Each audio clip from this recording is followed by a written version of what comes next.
오랜만에 주저리 감상의 촬영으로 돌아왔는데 어떤 영화를 준비를 해왔죠? 이번에는 황동혁 감독님의 남한산성이라는 영화를 준비해봤습니다.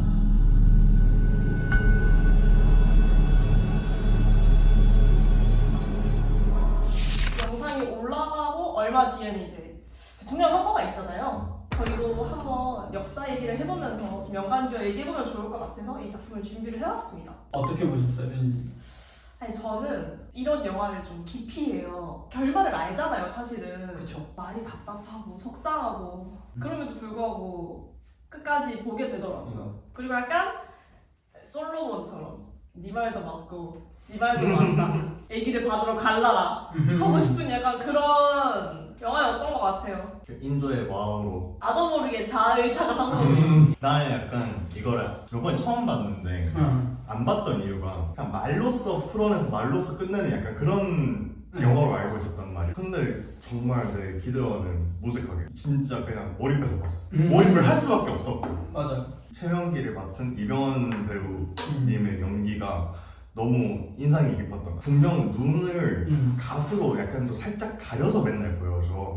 분명 한 번 걸러져서 보이는데도 그 눈빛이 너무 생생하게 보이니까 진짜 일단 세 번째인가? 이번 세 번째인 것 같아요. 그냥 몇 번을 봐도 재밌구나, 정말 재밌구나 라는 생각이 들었고, 연출이나 뭐 외적인 부분 이런 건 사실 잘 모르는 것도 같고 막 그렇게 많이 신경을 안 쓰는 것도 있는데, 그때의 상황을 정말 말로써 되게 잘 표현해냈다고 해야 되나? 최명길과 김상원의 그 사상들을 되게 잘 나타내면서도 둘 다 결국 이제 나라를 위한다는 한 마음으로 이렇게 얘기하는 걸 보면서 그런 게 진짜 그런 정치가 아닐까 이런 생각을 하면서 봤지. 되게 재밌었어. 내가 찾아보니까 남한산성이라는 원작이 있잖아. 작가의 말을 보면은 말로 해서 말로 끝나는 이야기다 라는 거를 직접 작가님이 적어놨다고 그렇게 돼 있더라고. 그래서 이렇게 영화를 만들어 놓은 게 뭔가 약간 좀 단조로울 수 있겠는 데가 아니라 작가의 원작자의 의도를 정확하게 표현을 해놨다는 거지. 김훈 작가의 남한산성 책에서도 되게 건조하고 좀 허무주의적으로 써져 있다고 하더라고. 근데 그거를 생각했을 때 영화로 되게 잘 표현됐다고 생각해. 보면 진짜 시리고 춥고 건조하고 괴롭잖아, 끝까지. 인조도 너무 위태로워 보이고. 그리고 약간 둘 중에 누굴 골라야 되나? 약간 보면서도 약간 그런 생각을 했다. 약간 뭐 보면서 그런 생각 두 분 다 하셨죠? 보면서. 할 수밖에 없었지. 근데 근데 몰입을 많이 하게 돼. 왜냐면 계속해서 두 의견의 대립을 계속 영화에서 느껴주니까 그래, 그게 맞지 이런 느낌이었어. 인조에게 몰입을 할 수밖에 없어. 왜냐면은 솔직히 누가 봐도 되게 스트레스 받는 상황이고 똑같은 원인을 가지고 둘이 그렇게 말하는데 둘이 결과가 너무 정반대. 맞아. 근데 둘 다 맞아. 맞아. 그러면은 인조는 당연히 답답할 수밖에 없고 그럼 보는 관객도 답답할 수밖에 없어. 관객들은 인조의 입장을 자연스럽게 공감하게 된단 말이야. 인조를 통해서 약간 다른 인물을 그렇게 보게 되는 그런 식으로 뭔가 영화를 만든 것 같더라고. 애초에 김훈 작가님이 원작을 쓰실 때도 이 책의 내용은 역사적 사실과 다르다 라고 그렇게 말씀을 하셨고, 영화도 각색 각본을 하기 때문에 여기 이 영화에 있는 내용들이 다 역사적 사실은 아니다. 그치. 그거를 감안을 하고 항상 봐야 되는 거라서. 근데 이제 영화를 보는 입장에서는 극단적으로 나와서 더 재밌었다.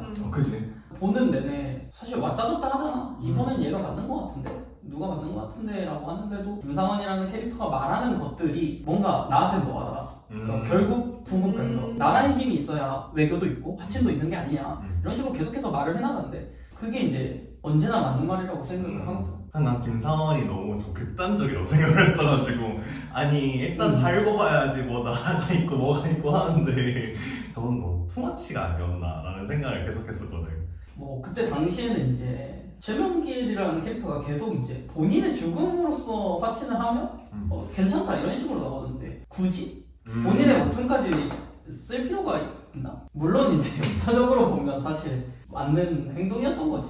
아니 뭐 맞다고는 할 수 없고 그걸로 인해 지금에 왔다 그치. 정도인 거긴 해. 사실 그렇게 된 거에 대한 if 세계는 우리가 모르니까. 그치?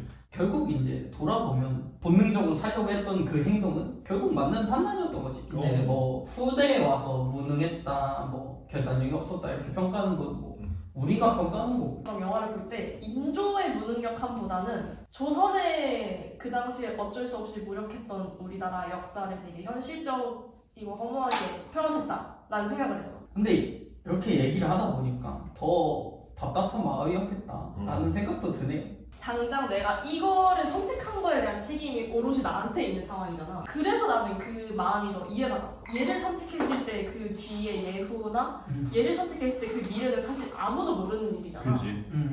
인조는 우리가 지금 여기서 이렇게 노트북 들고 핸드폰으로 촬영하고 있을 거라고 상상도 못했을 거 아니야. 못했겠지. 그걸 보면서 나였으면 뭐를 선택했어야 됐을까? 물론 거기서는 봉화가 안 피는 바람에 어쩔 수 없이 최명기의 방향으로 갈 수밖에 없었던 거지. 아니면 다 죽는 거였으니까. 맞아. 그러니까 이거는 뭐 영화의 외적인 얘기인데 김상현은 결국 그 척화파의 맨 앞에 서 있던 사람이었잖아. 그리고 결국 살아서 조선에 돌아가면 의미가 없다는 걸 안 거지.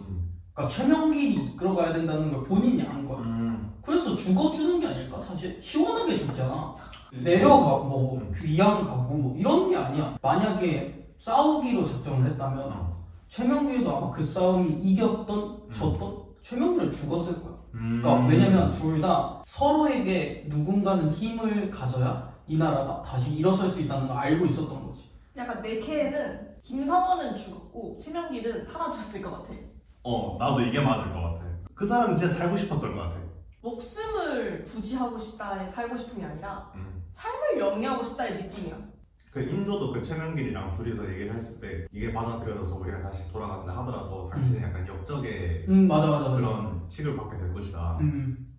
다른 걸 봤을 때 최명길도 그렇게 힘이 실리지는 않지 않았을까? 그치. 그래서 더 안 끌렸던 것 같아. 그 사람이 주장하는 거에 오히려 난 그래가지고 약간 최명길의 주장이 좀 더 음. 납득이 되는 게 뭐냐면은 자신의 이익을 위해서 그렇게 주장한 게 아니란 거잖아. 그치. 진짜 오로지 이 나라의 존속을 위해서 그렇게 주장을 한 거니까 자기가 어떻게 되든 상관없이. 약간 차라리 내가 심판이야. 둘이 싸워. 그래서 그냥 둘 중에 한 명 손만 들어주면 돼. 그러면 선택할 수 있을 것 같거든?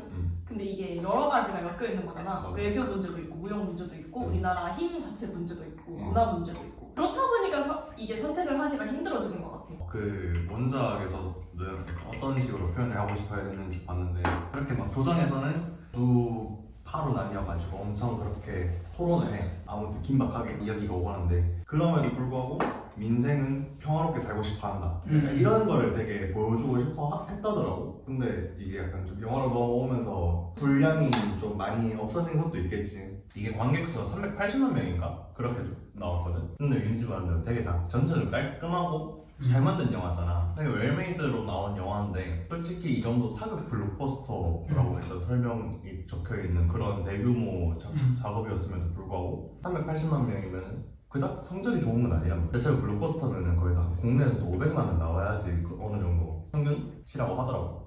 그걸 못 미친 거니까. 일단 근데 너도 나왔을 때 안 봤잖아. 그렇긴 해. 나도 나왔을 때 안 봤어. 좀 편견이 있는 영화긴 해. 근데 우리나라 천만 영화들 보면 심파 아니면 코미디 아니야? 간단하게 한번 설명해봐. 천원이가 제일 많이 드는 비용을 제일 많이 차지하는 게 배우 인건비거든. 배우 인건비가 더 든다고? 거의. 근데 심지어 여기는 다른 영화에서 주조연급인 배우들이 거의 다 엄청났을 거란 말이지. 근데 거기도 심지어 사극이라는 장르 자체가 엄청 돈이 많이 들어. 왜냐면 그 로케이션도 다 한옥 아니면 문화유산 아니면은 세트를 가지고 해야 된단 말이지. 근데 거기다 플러스로 의상에다가 소품들도 다 옛날 거 다 만들어야 되고 없으니까. 그러다 보니까 사극이라는 장르 자체가 자연스럽게 정말 돈이 많이 들어가는 장르이기도 한데 거의 내 예상 손익분기점이 적어도 못해도 800만, 700만 원 돼야 됐을 것 같단 말이야. 한번 검색해볼까? 500만 명. 500만 명? 그런데 500만도 못 미친 스코어니까. 그래서 생각보다 많이 안 봤다. 500만, 600만이 넘으려면 입소문이 나고 커플들이 데이트할 때 보고 초딩들이 지나가다가 우리 저거 보자 해서 보고 가족들이 휴일에 나와서 봐야 되는데 사실 이 영화는 그런 영화는 아예 아니야. 보려고 마음먹고 예매해야 볼 수 있는 영화야. 우리 뭔 얘기하다 이렇게 됐냐? 그러면 남한산성 저희 주저리 별점 한번 매겨보고 이번 영상 마무리 지어볼까요? 난 뭐 좋아하는 영화 좋아하는 내용 4점. 지우님 취향 저격. 낮잠을 기준으로 보면 잠이 올 때 틀면 잠이 깰 정도의 오. 차리다. 아니 몰입을 하게 되니까 영화 자체가 그치. 차리다. 너무 행복했어요. 한 번 더 보는데. 저는 얘기하면서 약간 별점을 어떻게 줄까 좀 고민을 했는데 저한테 남한산성은 별점 3.5점입니다. 사실 이유는 없고요. 나한테는 그 이상으로 오는 건 없었는데 그냥 딱 잘 만든 영화에 대한 기준점이 나한테 3.5점인 느낌이야. 그래서 저는 3.5점을 줬습니다. 나도 이번에 이거 보면서 느꼈던 게 되게 잘 만든 영화다. 근데 다들 그랬다시피 거기서 끝인 것 같은 거야. 그지? 하운드 뒤에 부정적인 문장 얘기할 때 꼭 앞에 긍정적인 말로 하는 거 알아? 포장 이거 진짜 잘 만들었어. 잘 만들었는데 맨날 이렇게 돼. 하는데 약간 이게 그래서 내 기준이 3.5니까 그 3.5를 주기에는 좀 안 맞는 것 같고 한 4점 정도. 아무래도 진짜 그냥 말로만 하는 게 커서 그런지 소설 원작의 한계를 못 벗어났다는 그런 느낌을 좀 받는 것 같아요. 여러분 3일 뒤에 투표한 거 다들 아시죠? 다들 꼭 투표하셔야 됩니다. 저희 영상도 재밌게 봐주셨으면 또 댓글로 자기 의견 어떤지 김상한의 공감을 했는지 아니면 최민기의 공감을 했는지 열심히. 아니면은 인조의 공감을 했는지 반대편 댓글 다시면 열심히 찾아가서 반박 열심히 해드릴게요. 각자 찾아가서 재밌겠는데? 그럼 나는 인조편인 사람들이랑 대화해야겠네? 너가 한 번씩 그 결론 내줘. 알겠어. 오늘 영상도 봐주셔서 너무 감사하고 저희는 또 다음 영상으로 또 재밌게 찾아뵙도록 하겠습니다. 짠하면서 마무리해보도록 하겠습니다. 짠!